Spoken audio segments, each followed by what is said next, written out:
autour des VTC versus taxi classique et ordinaire. Le seul transport de personnes autorisé légalement, c'est le taxi. Alors justement, ce que les gens ne savent pas, c'est qu'il y a un cahier de charge. Il y a un cahier de charge que nous, on respecte. Les données que collectent ces plateformes sont les données de move, de circulation.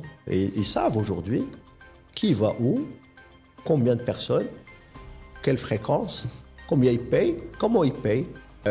Moi, ma requête pour le Conseil de la concurrence, si tu veux qu'on en parle, c'est par rapport aux pratiques anticoncurrentielles. À Casablanca, le minimum au compteur, c'est 7 dirhams 50. Et il y en a qui font des publicités à 5 dirhams.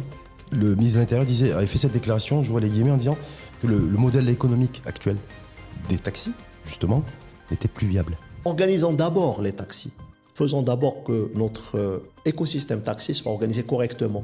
Donc ces plateformes, s'ils doivent venir, ils doivent travailler exclusivement avec les taxis. Les organisations de taxi, qu'on arrête avec cette économie de rente, de privilèges, qui n'est pas forcément en plus exemplaire pour les usagers, les citoyens qui se plaignent de la qualité des taxis. Si on veut faire disparaître le taxi, qu'on le dise clairement, et ça y est, on passe à autre chose. Ce n'est plus une question sociale. J'ai l'impression que ça devient une question de business. À la fin de la journée, on reste des Marocains entre nous. Il ne faut pas qu'on s'entretue quand même. C'est pas l'objectif. Et c'est pas la première fois. C'est pas la première Malheureusement. fois. C'est pas l'objectif de s'entretuer. Il faut que ça cesse. La vérité,